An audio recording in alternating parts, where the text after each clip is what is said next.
Welcome sa Dries TV. Kung interesado ka sa ganitong news, huwag kalimutang isubscribe ang ating YouTube channel. Maraming salamat! Welcome po ulit sa ating panibagong update tungkol kina Kim and Paolo Abilino. Sa bawat update natin, tatalakayin natin ang mga pinag-uusapan sa mundo ng social media tungkol kina Kim and Paolo Abilino. Kaya naman kung hindi pa po kayo nakasubscribe dito sa ating channel nako, i-click nyo na po yan and isama nyo na din ang bell button.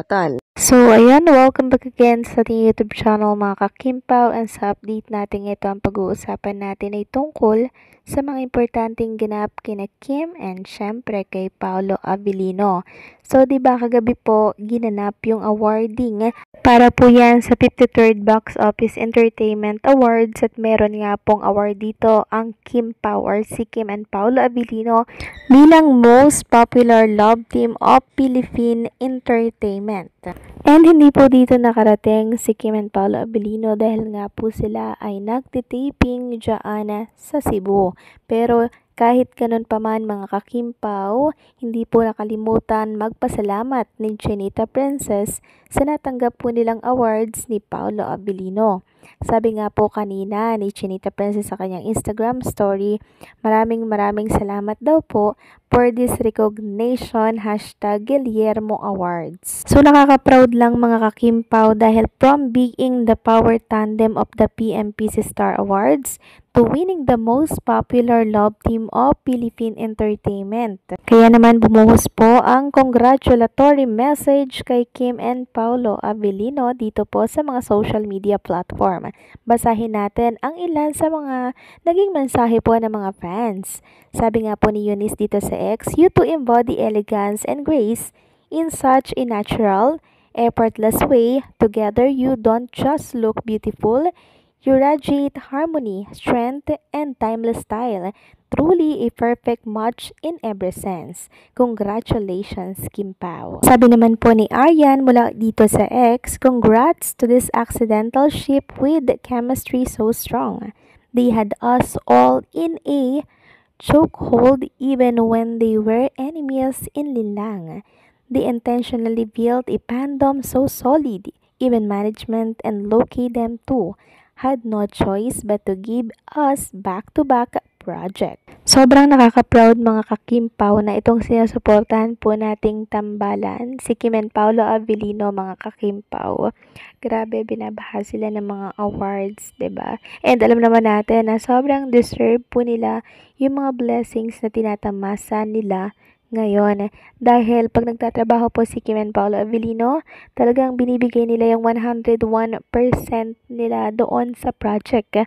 Kaya hindi ako nagtataka kung bakit naka-line up po yung mga project ni Kim and Paolo Abilino for 2025 and syempre for 2026. Hindi pa nga po natatapos ang taping para po dito sa The Alibi. Abay meron ulit na naka-line up para naman ito sa movie.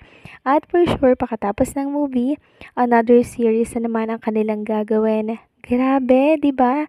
Nakaka-amaze, nakaka-proud. Sila yung tambalan mga kakimpaw na talagang nagtutulungan po, 'di ba? Naghihigitan sila pataas, nagsusuportahan sa isa't isa. Napakaganda po ng samahan ni na Kim and Paolo Abilino at nakikita yan ng maraming mga fans, kaya naman marami din po ang nagmamahal at patuloy na sumusuporta sa kanilang dalawa. Since araw nga po ngayon ng linggo mga kakimpaw, marami po ang nag-aabang kung magkakaroon daw po ng jogging or workout si Kim and Paolo Abilino dito po sa Cebu. So medyo malabo-labo mga kakimpaw yun kasi alam naman natin na kaya sila nasa Cebu para po sa mga taping ng series po nila. Ewan ko lang kung may isingit po nila yung pag-workout nila together. Hopefully maisingit nila kahit mga 1 oras lang, 'di ba? Nang sa ganon ay meron pong activity yung kanilang katawan. Pero ang alam ko mga kakimpaw, kahit linggo talaga naman pong lagares si Kim and Paolo Abilino kasi 2 weeks lang ata yung binigay ng management or ng Dreamscape or ng team na ilalagi po nila dito sa Cebu. So sa 2 weeks na yon dapat matapos po nila yung mga eksenang nakatoka para dyan sa Cebu, and then lipad na po sila sa Manila at possible na dito naman sila mag-taping sa Manila. So, iba't ibang mga location, mga kakimpaw, kaya nakaka-curious kung ito bang si Stella Marie ay lilipad ng Maynila, 'di ba? Ang dami nating dapat abangan dito po sa Daalibay, mga kakimpaw. Kaya naman na wag nating palalagpasin na yung mga kaganapan dyan sa oras po na ito ay ipalabas na sa telebisyon. Samantalang itong aking nabalitaan, mga kakimpaw, na ginabi na daw po si Kim and Paolo Avellino sa pagtitaping para po sa Daalibay. Since ginabi nga daw po si Kim and Paolo Avellino, abay meron pong ginawa si Paolo na kung saan ay kinakilig po ng mga fans para kay Chinita Princess.